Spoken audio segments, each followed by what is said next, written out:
In this episode of the RV Small Talk podcast, we invited a guest who really gets off the grid into faraway places. We're going to ask him why. Like, what are you thinking? Why would you do that? But also, we're going to ask about his dogs and his equipment, his travel plans, all kinds of things. So if you are at all interested in going way off grid and maybe seeing no people, this is the kind of person you want to connect with. So we brought Tyler Hunter in, and we're going to talk to him. In the meantime, let's get this intro out of the way. Welcome to the RV Small Talk podcast, where we talk about tiny trailers, truck campers, and the people, places, and adventures that go right along with them. We're your hosts from Princess Craft RV. I'm Clint. I'm PJ. And I'm sitting next to the human construction cone. Very bright.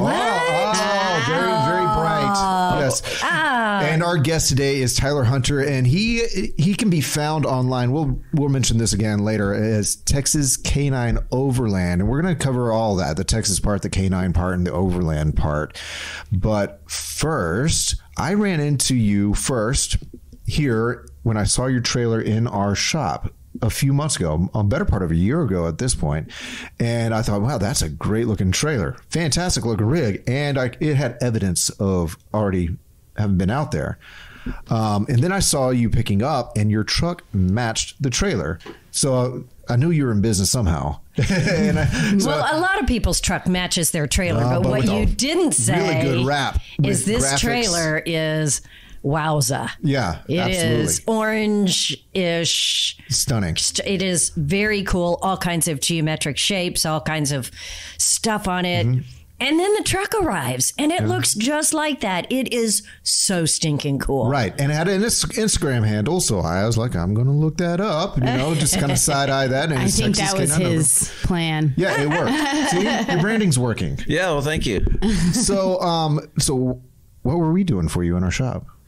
I had to have some rewiring done. Okay. Yeah, I wanted to do a direct wire into the motor so that I could maximize the charging. Right, I did that as well. Like a DC to DC? Yes. That's exactly what I did. Yeah. And did we do that for you? You did. Did a great job. Did we do a good job? Mm-hmm. Okay. It was going through just the pin for a while. Not enough. But I was only getting like 13.2.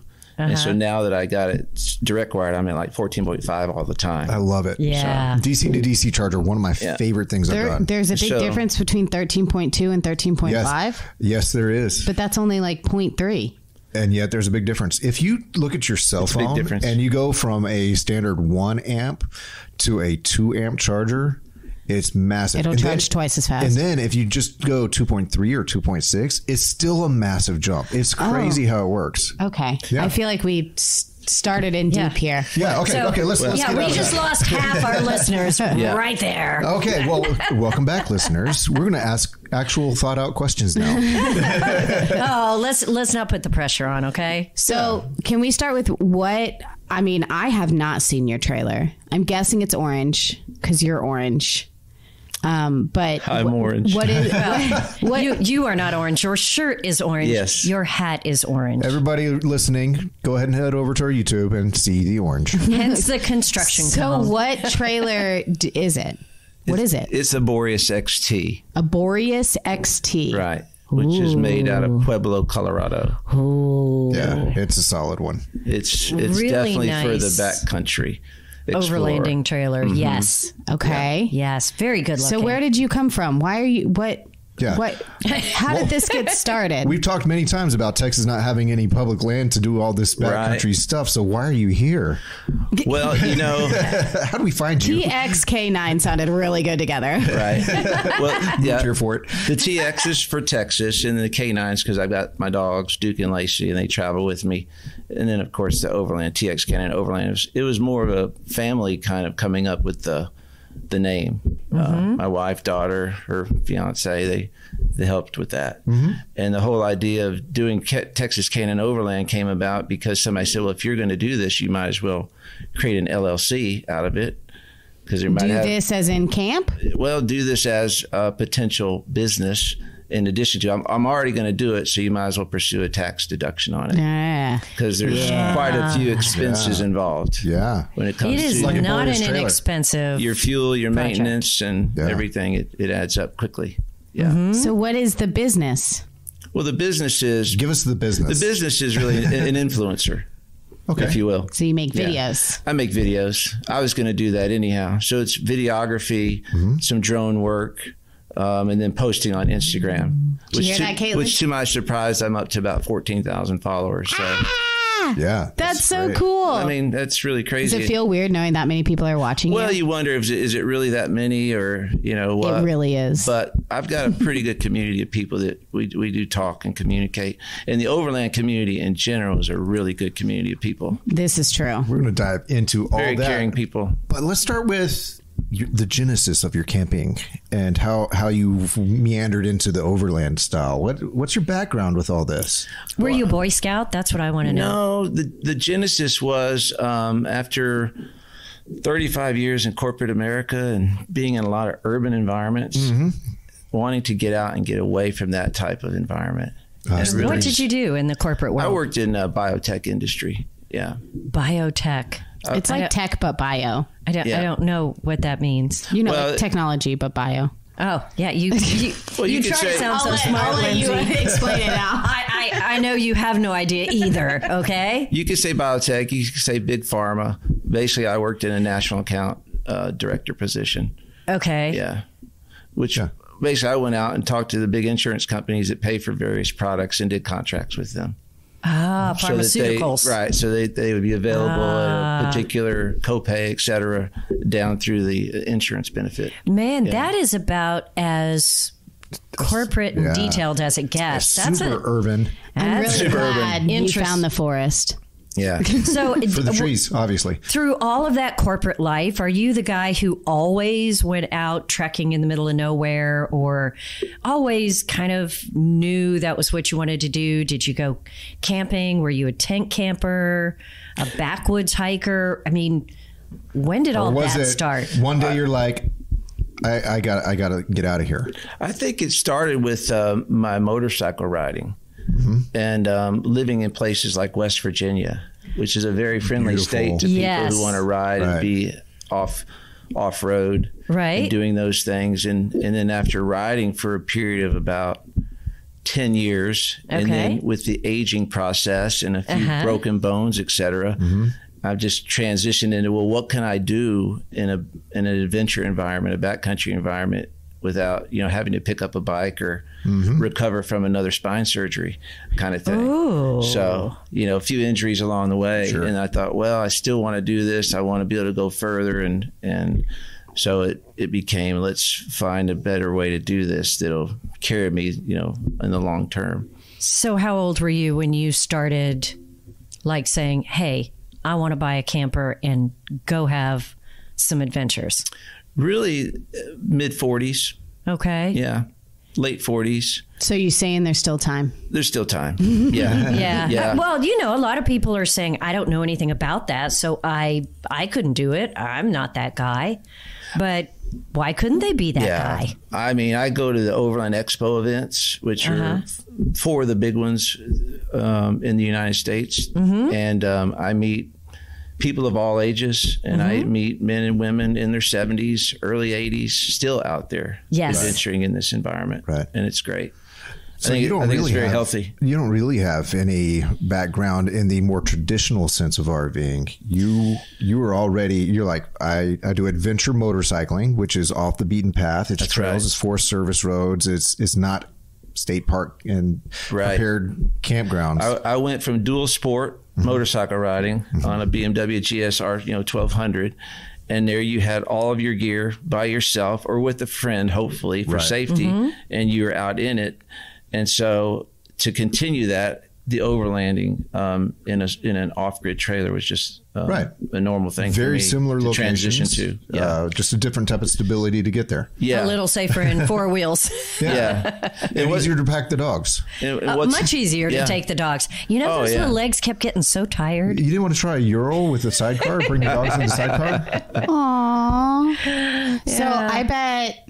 So you decide to start going, out camping. I bet your shopping for a trailer took some time. How did the you whole shop? what do I want thing. Yeah. How did you shop for a trailer, and how did you decide on the The Boreas. Boreas XT. Boreas XT. Yeah. Good one. I even read it and I still couldn't say it. Yeah, the shopping experience took a bit of time. Probably. Are we talking a month or a year? Probably You look about like a researcher. 6 months. Yeah. Yeah. 6 Okay. months before pulling the trigger. Was it because your entry point was, I don't know what I'm looking at? Or was it because you had a long list of it must meet these requirements kind of thing? Yeah, it had a check the box kind of thing. Okay. And that just met all the. What was checking the of runner-up? box. I don't really know if there was one, Oh, quite okay. frankly. Really, just that one won? I think the Boreas XT really separates itself. What does it do that the other trailers don't do? Well, first of all, it's got this Cruise Master suspension from Australia, which is an independent Say suspension. no more. No, wait. along with the hitch that it has. The 360 hitch? Yeah, the 360 articulating hitch. But a lot of other trailers have that, right? But not that one. Oh, okay. Yeah. And I'm just trying to figure out. I don't know that suspension, but there are a lot of independent suspensions coming up in the world. Maybe they weren't as prominent at that time. Maybe not. Maybe. Yeah. But you think back of where did like overlanding begin, and you have to think Australia. The Outback. Right? The That's got Outback. some cool factor Yeah. to it. It has Just cool saying, factor. It was Australia. Yeah. Yeah. So that was a big I guess part of that's it. true. And the way that this trailer aligned with my truck, it's like perfect symmetry behind the truck. So basically, wherever I can go with my truck or Jeep, You know the trailer fits. it will go. Yeah. I mean, I've been up very narrow passes, but I can look in my mirrors, and if I got 3 inches, I can get by that rock, or I can go over it with that. So for people who don't know what a Boreas XT is or have no concept, can you describe your trailer to us? Sure. I mean, it's an off-grid trailer with incredible suspension, and it's pretty much turnkey as far as you've got a living space, you've got climate control, you've got storage.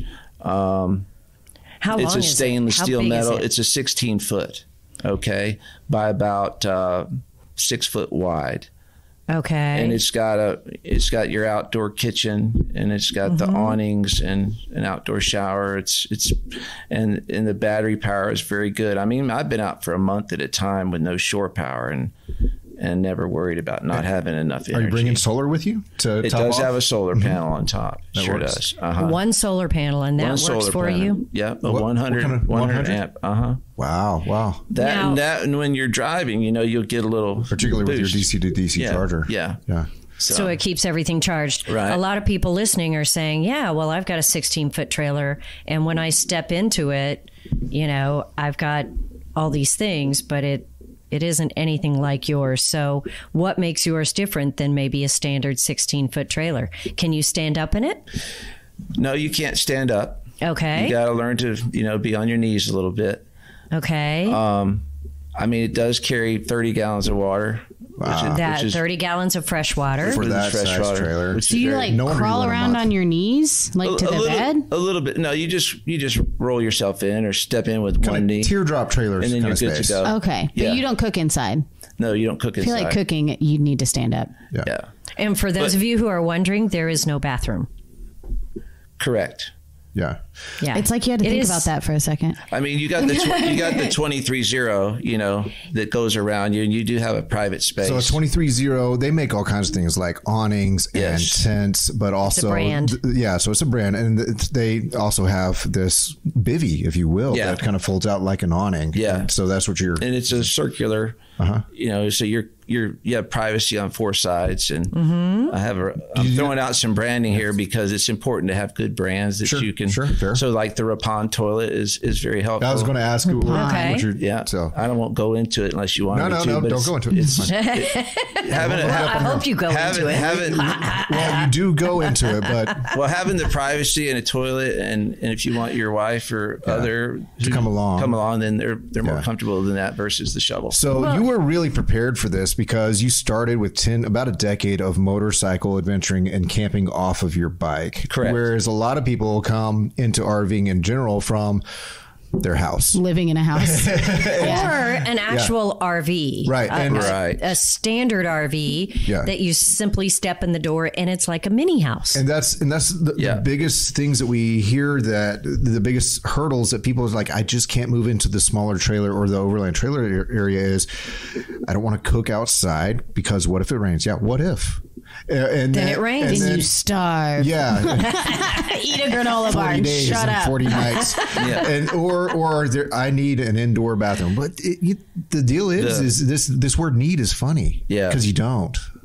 Most of human history didn't have indoor plumbing. So you didn't really have to learn how to camp small. You already knew. Yeah, I knew. Because this was You're a minimalist? Yeah, the minimalist from riding a bike. What about heating and cooling?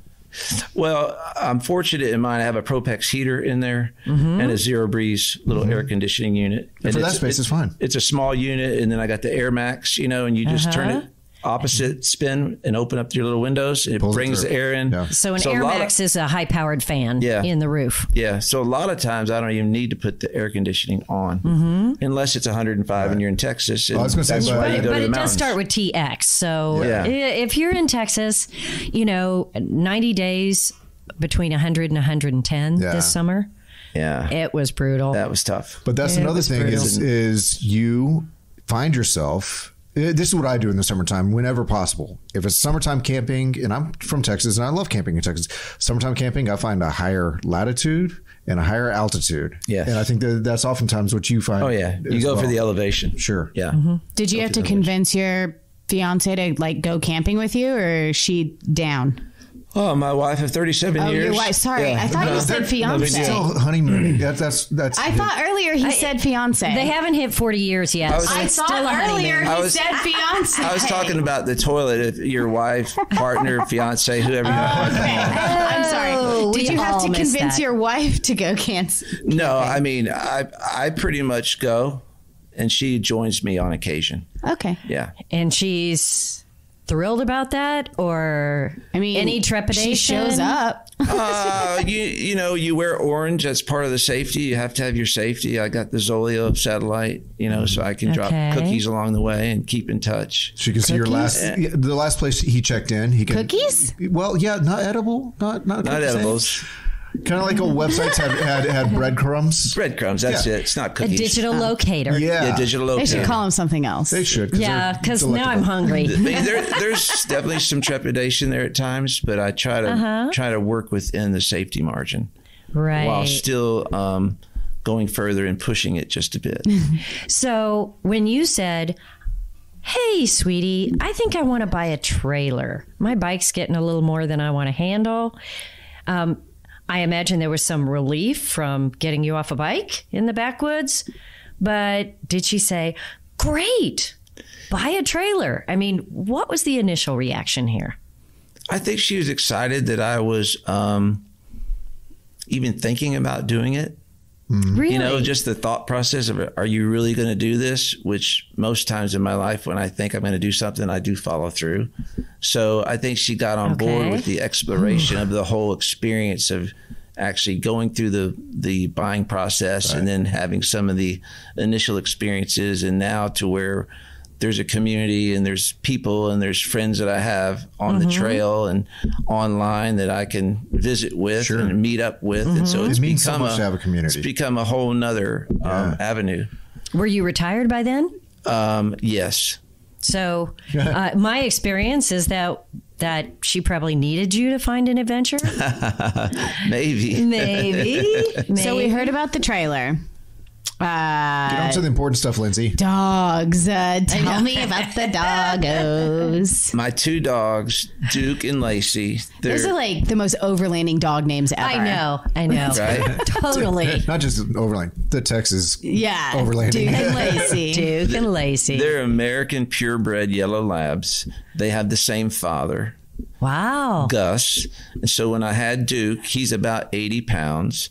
I was talking to the breeder and I said, man, I would love to have a fox red female. If you breed Gus with a fox red female and have a litter, then I would get another dog from you. That way you could have the two pups and they could play. The breeder said, well, I don't know. I might do that in a couple years, 2-3 years. Well, within 6 months, she called me and said, I've got a litter of fox reds coming. Oh, so dang. So I was first on the list and picked up Lacy. And which one's the good dog? Well, the more chill dog is Duke. Lacy is, I mean, she's nonstop. We get up and you named her Lacy, so she runs all day long. What are their ages now? What are they? They're both 2 and 2.5. 2.5. Okay. Yeah. Oh man, what is their favorite part about camping? Do you just let them run? It's their best life. Yeah. I mean, when you think about with dogs and you have to go to these places where they have to be on leash, you know, and you're picking up their poop and stuff behind them and all that. Dogs hate it. Yeah. Okay. You get them out in the back country and it's like, just go. Uh-huh. And they're very well trained. They're waterfowl dogs too, so I hunt with them. But one blow of the whistle, they're coming back. I was about to say, how do you call them back? What's your call? Just blow the whistle. Yeah. And we go play ball and frisbee, and they're water dogs. I always try to be around a lake or a river wherever I stop. So it's awesome. You think I can train Everett like that? No. Take him to BLM land and No. just let him off the leash? Also, don't whistle him put back? a Like shot this collar morning on. when I left to come here in my truck this morning, they were like going crazy. Like, hey, where are you going without us? You know, because they've got their gunner kennels in the back of the truck, and that's their home. So Yeah. home away from home. Yeah.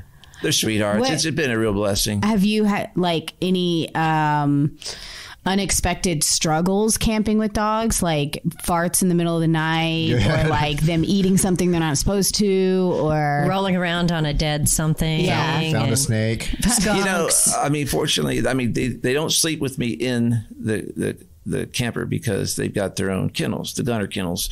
And those kennels are good down to, you can be in the 20s and they're still warm in those kennels.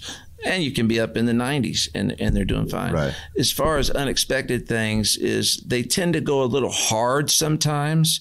And like one time I was on the top of Cumberland Mountain outside of Gunnison, Colorado. I love that part and of Colorado. A child was there and they were throwing a Frisbee and it went over the mountain. And so Lacy decided she was going to try to catch it. And I saw that out of the corner of my eye, and she's sliding down the still snow-covered mountain. Yeah. Stop. So it was pretty scary. No. Fortunately, I was able to grab her. And so Did she you learn have her lesson? so you have to think about safety, not only for their going so hard and swimming hard or hurting their paws on various rocks and stuff. Do they but have also orange vests? The wildlife you have to be aware of too. Yeah. Yeah. Do they have little orange vests they No wear? vests. They've got orange collars. Ah, okay. Yeah, Good enough. Yeah. I'll allow it. Yeah. But they're a ball. I mean, it's a thrill having them. Are you a 2-dog person? Thinking about a third? Not a third. Okay. 2's enough. Okay. Yeah. 2's a lot. I agree. I question myself sometimes on the 2, but now that they're pretty well trained, I mean, and they're a lot more chill when they need to be, and they're responsive to the commands, it's doable. Yeah. And they have each other, Yes. you know, and that's good. But occasionally, my wife recently has been saying, why don't you leave Duke here and just take Lacy? Aww. She misses Bring the them. company. So it's the companionship. Yeah. Yeah. That's sweet. So what about the community that you found doing this? Because I saw that you were recently in your Instagram feed, you were traveling with another Texas-based Overlander, also with a Boreas trailer. That's I think. And not just that, you were at the various overlanding expos. I was at Flagstaff. We just didn't cross paths. There you go. How about that? And that weather change was significant. Yes. It was cold and wet. Storm rolled over the mountain real fast. But you got into this and you developed a community. You mentioned friends and all that. Tell us about the community of Overland. Tell us about friends. Well, I'll mention because I need one or two. Do you have some? We need some. Can you share some? I'll mention Texas ex-lander Scott Williford has had a big influence on me. Okay. He had been doing it longer. He's an ambassador with the Boreas XT. I actually went to his home before I bought and looked at his camper, and I said, man, I'm in. He said, well, get packed up because when I call, you got to be ready. And that's how it's rolled out. So we've been on several adventures together. And that's how it works? He calls and you roll out? One or the other calls, and we're packed and ready to go at any time. You just keep the campers plugged in. So, yeah, it's a lot of fun. It's Clint's dream life. Yeah. It so is. The community, though, is you know, it's a very respectful community where they care about the land. You know, you you tread lightly. Yeah. And, we're aware of like pollution and things like that bother us, but we go out and we do community service things where we pick up trash. We help with the Forest Service people. We want to keep the trails open. So we're very respectful of that. And that's how we tread lightly and, if you want to keep doing it, you have to have that mindset. Yeah. I feel like overlanders are, it's just not like this party group of campers no, it's not that. How can we make things better? Yeah. When you're out there hearing the bugle of a moose or something, you're not. Elk. An elk wake you up. Those things are so cool. Yeah. All right. What's the scariest animal you've seen while you were camping? Probably bear in the distance. Saw a bear? Yeah. Did you say hi? You just go about your business, but you keep an eye on them. Don't offer him. Did the dogs go crazy? I put them in their kennel when I saw the bear, and because they probably would. You do have a firearm, you do have your bear spray, and you're trying to be ready. Because you never know. You never know. What kind of bear was it? A black bear. A black bear? Yeah. God, I just want to hug one so bad. Well, they're making the comeback in Texas. I wouldn't do that, Lindsay. So bad. I just want to hug it. Yeah. Feed it some fentanyl and go for it. Oh, no. Oh, you guys, stop. So what's that particular bear was in Montana that time. Yeah. What's a typical trip kind of duration and drive kind of distance and all that? Is there a typical? I think a typical is probably 2,500 miles or so. Wow. But it takes, 700 miles to get out of Texas. Right. Right? Every time. We are right smack dab in the middle. It depends on how many Buc-ee's you stop at. Yeah. But I would say probably around 25 to 3,000 miles. Yeah. And you're generally out for kind of how long? What's your window? How long do you get? 2 weeks or more. Okay. I'm never called home. Yeah. But, I prepare to be out a month if I need to be. Yeah. But I would say 2 weeks is about timeline. Is your wife still working? She is. Okay. So when she says done with that, you think she'll join you on more of these? I think she will come along more. Yeah.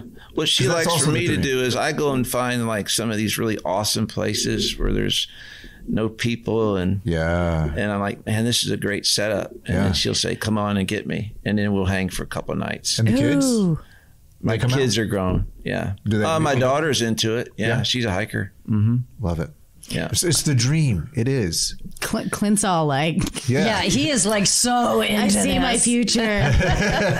It's let me go. It's not for everybody. Like you said, people that want to cook inside or these kind of things. But when you realize, like when you live out of that little box for a month and you've worn the same 2 pair of trousers for a month. Yeah. And maybe 3 pair of socks. They're finally broken in. I mean, you realize you don't need much. That's right. It's true. So if you're worried about or complaining about, go live in a box for a month and get along with it. You figure out what's important. You'll figure it out.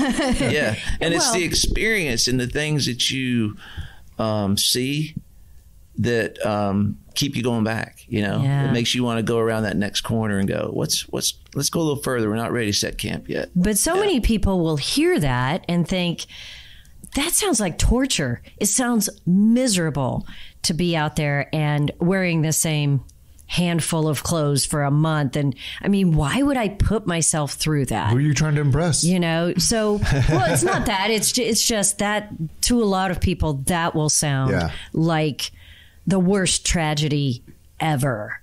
And, when you put the spin on it of being out there in the middle of nowhere, I think there is a whole new perspective on the world, who you are, your place in it, all of those things shift if you can power through a different concept of living. I always feel like you need to get that first day or two of being away from the hustle and bustle before your mind shifts into its correct gear. Oh, yeah. For me, sometimes it's 3 days or more. Yeah, it does take a few days to kind of acclimate. But it's a whole different life experience. Yeah. When you're on I-35 here in Austin area in traffic. Watch your mouth. It's like, you think camping out in the woods by yourself or with some buddies, is difficult.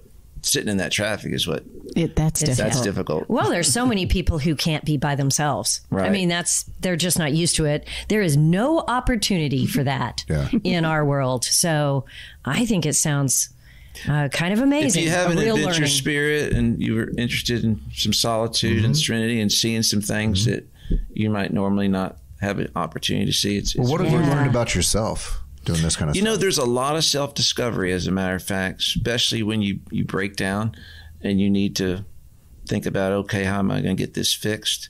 I think what you learn about yourself is that you can do it. Yeah. I mean, when you have to do it. Yeah. Like, I almost lost my camper off of a mountain one time. Ooh, tell us what happened. Well, I was going up. I was in Wyoming, and I was heading over to Montana. And I was way out there and looking at my Gaia GPS, and I noticed, man, this trail is getting pretty narrow. You know, it starts to change color, which means this is no longer like a 2-track. This is probably a single track. Yeah. So I better turn around before I get to Which there may not while I be so still easy. can. So I found a pretty big spot in the cutout of the mountain, started making my maneuvers, got the camper in a certain way, and I put some chocks in it and set the brake. I unhooked it from the truck. Oh. I thought, I think we're okay. Oh. The minute I left the camper and I started walking to my truck so I could reposition my truck and hook up again and then go back down, it started sliding. And it kicked out. Just a friction slide, not rolling at all, just a slide. Right. Started moving, and then I'm like, holy crap. I went, and a 2,000-pound camper, it started getting momentum and started going toward the mountain. So I was able to get in front of the hitch and give it a little push and redirected it, but then it went crashing into the mountain, into a gulch. Better than off the mountain? Better than off the mountain, because I was able to recover from it. I'd gotten a pretty good gash out of my leg, but we did a little first aid, and then I had a winch, and I was able to winch it and reposition it, and it took about 2 hours. But you're out there by yourself, and you just have to do it. You got to figure it out. And so there you go. Or you could abandon your trailer. Yeah, you could have started walking.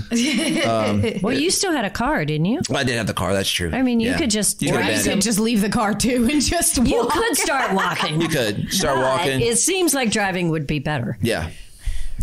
But still, But incidents like that, or when you're like, one time we were on a pretty difficult trail, and this was before I got my method race wheels, you know, and a really nice Kenda Clever MT2 tire with a 5-ply side. Purpose built. We were on this rocky road or this trail, and the rim got bent a little on the outside and put a puncture into the sidewall. Yeah. So as I'm going along at 20 miles an hour, suddenly I'm like, this doesn't feel right. And I look back and it's like, squishy.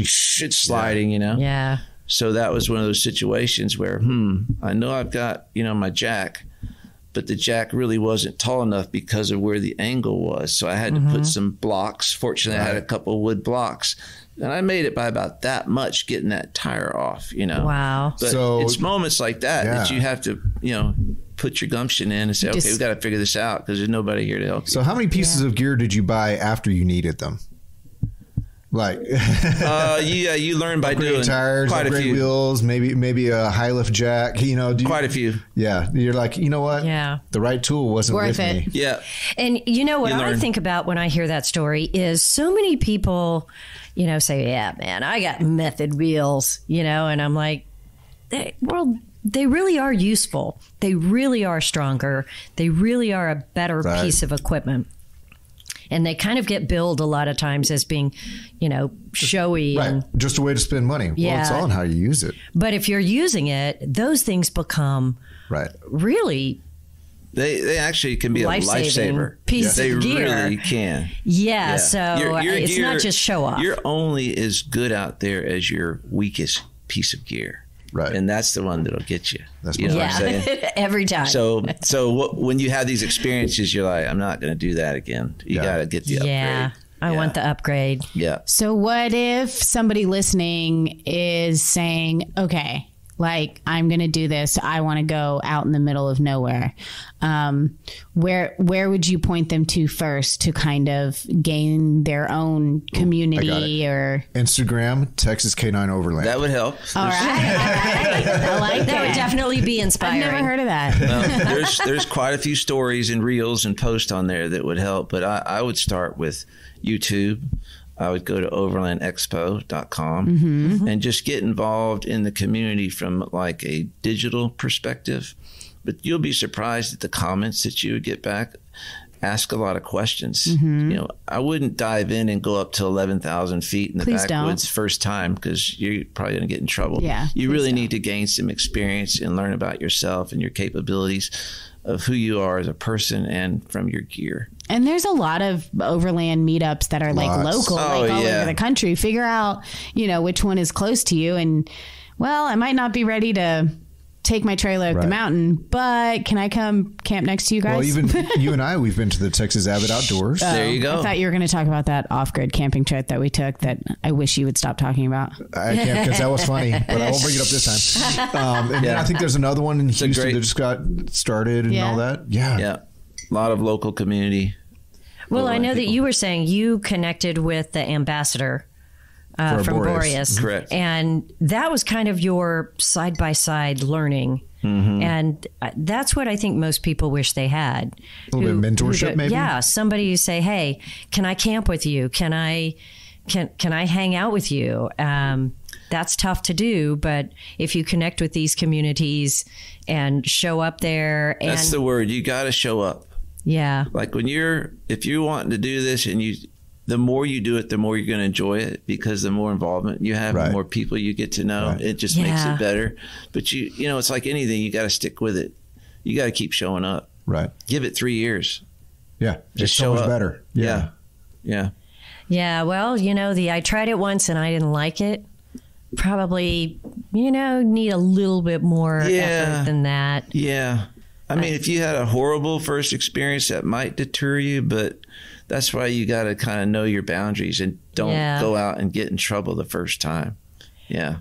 A weekend off the grid in a field somewhere near your house may not be enough to really understand the adventure. Yeah. So, you know, you kind of got to adventure, like you said, is the reels on Texas K-9 Overland. Because when you see the expanse, like when you're in Wyoming, particularly with the music that's always ringing. The music. You like my music? Background of your reels. I'm like, is that always playing out where he goes? It's just my music I grew up with. That's right. That's right. When I went through your Instagram, I was like, well, I know how old Tyler is. Do you know, don't you? I can tell by the music. It's very telling. Right. Yeah, well, you know, we're probably very close here. Yes. So one of the things that I don't want to let you leave without hearing is your favorite destinations. You know, you've been to some cool places. Tell me about some of the coolest places you have been where you spent a few days or a week or just enjoyed the amazing solitude. Yeah, you know, the Bitterroot National Forest area in Montana. I do not know that. Where is it? Well, near Darby, where Yellowstone was filmed with Kevin Costner, is just incredible, because you can be in Montana and Idaho within about 20 miles of one or the other. And the lushness there is just incredible. The virgin trees, the timber, the ponderosa pines. Yeah. Oh my gosh, your eyes are lighting up. Oh yeah, I get chills. But like, you're there in that river and you're in solitude, and you're thinking, there's probably a bear looking at me, but that's okay. I'm going to sit here and enjoy this with my pups and just take it in. Yeah. And that was a spot that I stayed for many days. And would excursion from there and kind of push the boundary, and then go, I'm getting a little too far out, because at one point I detached from my camper and said, I'm just going to go. But then I didn't have my survival gear, and I'm like, I'm about 25 miles out. I better get back, because it's getting late. It's getting cold. So, you know, that's the kind of situation. Yeah, you learn a different way to think too. Most of us don't think 25 miles. And what it could mean for survival. Oh, yeah. So you're really flexing some really, I mean, this is survival stuff that eons of humans had to think like. Our brains actually function well in that respect. It makes us invigorated, makes us alive, and yet we're kind of dull in that area in the past 100-something. When you're looking at like your GPS or you're using Gaia, you have to understand the scale, because if you're on your phone, you're thinking, "Oh, that's not that far." Mm-hmm. Well, it's far. Yeah, it's only 1 inch. That 1 inch. I mean, that could be a life or death situation, right. And it could be an all day. Yeah, it's all day. All day 1 mile. Yeah, people might say, "Well, you only went 20 miles today." Well, yeah. I mean, we're doing 2 or 3 miles an hour at times. I mean, because you're rock clawing and different things, getting places. Okay, so I want to come back to destinations because we only hit one, and I'm sure there's more. But when you're talking about life or death situations, to a lot of people, that's going to sound pretty darn dramatic. And you say you get away from your safety gear and your life-saving gear. What are you exactly talking about here? Well, to give you an example, I was in the Wet Mountain Valley in Colorado, and I'd gone out for a hike away from my rig. And I was in a short sleeve shirt and didn't even take my gun or bear spray. And I almost felt like I got lost at one point. And That's a sinking feeling. I'm like, I can't see the sun. There's such dense foliage in this wilderness. I kind of got turned around. Yeah. And I thought, all right, be calm, take a seat, bring the dogs, and just ponder this for a minute. My legs were starting to shake because I was getting tired. And I said, okay, it's going to be really cold here in about an hour and a half. Right. And so you're starting to think, what would I do for warmth? You know, would the dogs be of help? You know, can you find your way back? Fortunately, I was able to find my way back, but it taught me a valuable lesson. Even if you're going on that short walk, you want to have your backup gear, right? Because you have to think what could happen 2 or 3 hours from now. It could be a fall. Yeah. You twist your ankle, you can't get out. You could freeze. You got to have the clothing. It could be an animal. So there's those things that you have to prepare for. Always carrying your knife. There are certain things like that you don't think about or need necessarily in an urban environment. I think everybody is used to kind of being the boss and in charge in our world. Like, but out there, nature is. But out there, I think it's hard for some people to realize that, like, out there, it's not, it's different. Anything could happen at any moment, and it's not, you don't have control over that stuff. So you have to be prepared. It's Mother Nature. Yeah. But it's also very freeing. And also, you're just this little speck in this big forest. Yeah. And as long as you stick to the basics where you have your hydration and you have a way to keep warm and a way to protect yourself. You know, that's pretty much it. I was kind of thinking, there's a lot of skills involved that you're mentioning that you're kind of either you have them or you start to figure out that I need to build this skill and all that, the way you think, the way you approach first aid situations, the way you approach rescuing a trailer. I mean, I'm thinking that the Overland Expos and get-togethers are some of the best place to get real hands-on training and input. And I do love me some YouTube. But it's not the same thing as there. Even down to the smell of the situation. Yes. Yes, attending those expos is phenomenal. The speakers, the classes because that you can go to. Skills will save you. The fellowship. Or just make it more fun. Yeah. Yeah. I should give a shout out to Ozark Overland Adventures. Okay. Ozark. Yeah. Where are they based out of? He's out of Arkansas. Would be. Yeah. Yeah, he's another person. A lot of the influence when they're doing their thing, and they say this inspires one person. Well, those people, I'm that one person. Yeah, right. I'm like, I like what I'm seeing. I like where they're going. I feel this community pulling me, and so they did inspire me. And then I just took the steps, and now I'd say I'm part of the community. So baseline skills, would you say some first aid training? Oh, yeah. First aid training. Any other kind of baseline? You need to be able to make a fire when it's wet. Mm-hmm. You need to have the tools. Mm-hmm. You need to be able to be warm when it's freezing. Can you make a fire with 2 sticks? You need to be able to be dry when it's wet. Some of those basic elements that you're exposed to, and you're exposed to them all day, and they can be unrelenting. Sure. Sure. Yeah. Well, the most that so many people are exposed to in this realm is like an episode of Survivor. So it all sounds treacherous. It all sounds awful. And what you're saying is that being out there, if you're prepared, the beauty and the wonder is well worth, I don't know, learning to be self-sufficient to some degree. Yeah. I give a shout out to Texas Xlander. There is no such thing as bad weather. Just bad. Just bad clothing. Okay. Yeah. So, well, those inspirational little nuggets that you get from people who've done it longer and have gone further, you learn from that and you pick up on it, and it keeps you. That Walmart jacket probably is not going to be what you want. I want to know what your favorite spot is in Texas, since Texas is not known for its free overlanding. He's going to say like any of the number of "you're now leaving Texas" signs. That 700-mile marker. Yeah. I mean, Big Bend and Terlingua is pretty awesome. It's pretty fabulous. Christmas Mountain, if you've never done it, which I have by myself. I got the permit. Wow. It's very challenging. I mean, it's almost 5,000 feet, very big rocks, very sharp switchbacks. So that's definitely a challenge. But where I hang out is near Regency, Texas, which I is have no idea where that is. Well, it's one of the last swinging bridges in the state over the Colorado River. Cool. It's north of San Saba. And swinging bridges, like that's not far. It's not. It's 100 miles. What's a swinging bridge? Like a bridge that droops? It droops, and it's held by guy wire. Cool. Yeah. And back when George Bush was our president, he was actually out there when they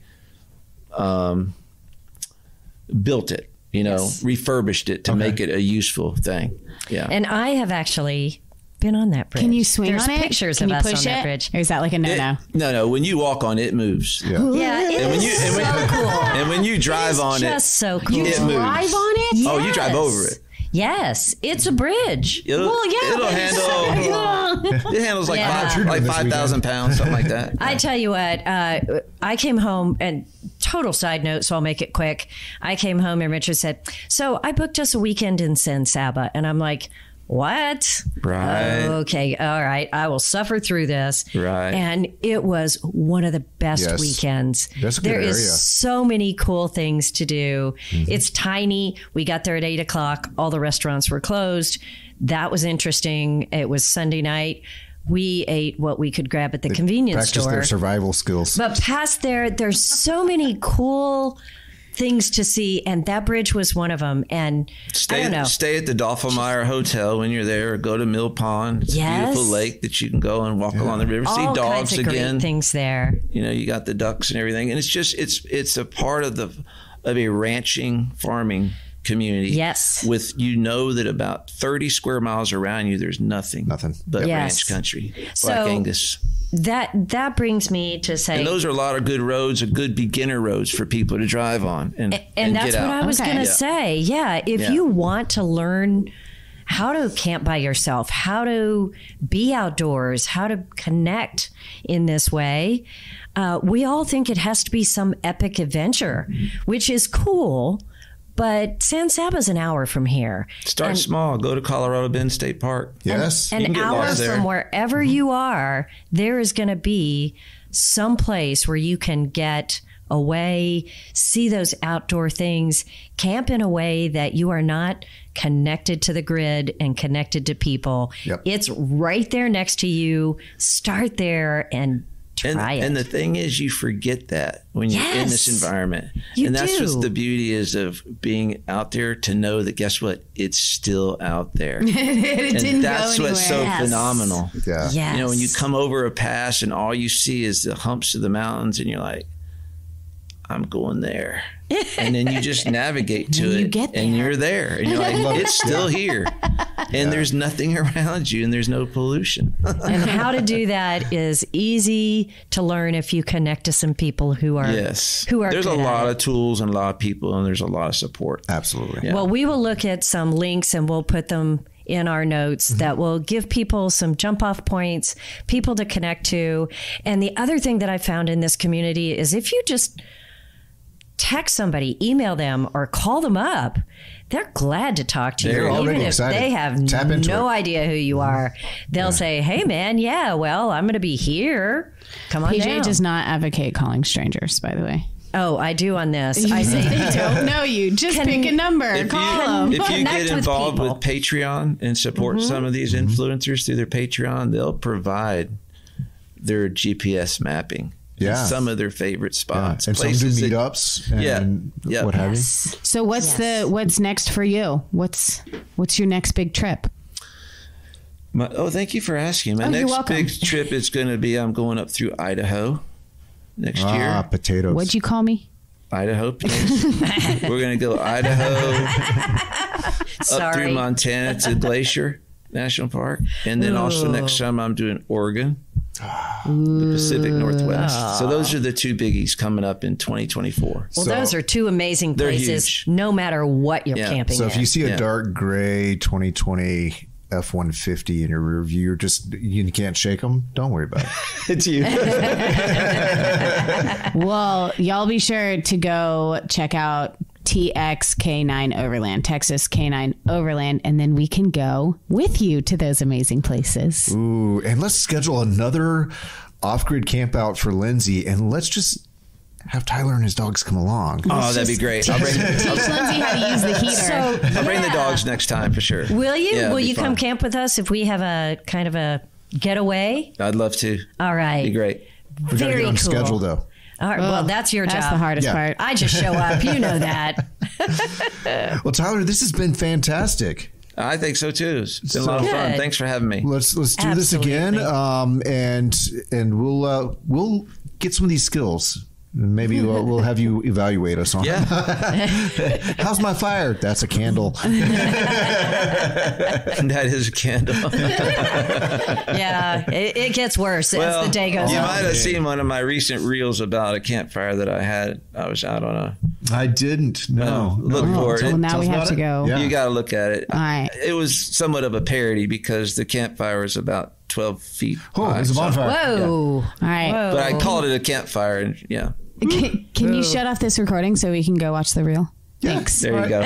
Everybody, you can catch the show notes for this episode at rvsmalltalk.com. You can catch up with Tyler and his puppers at texask9overland.com. But really, if you want to see the action, go check out the Instagram and the reels there, because that's where you get to see the sights, hear the sounds, and really kind of experience. It's a little bit more immersive that way.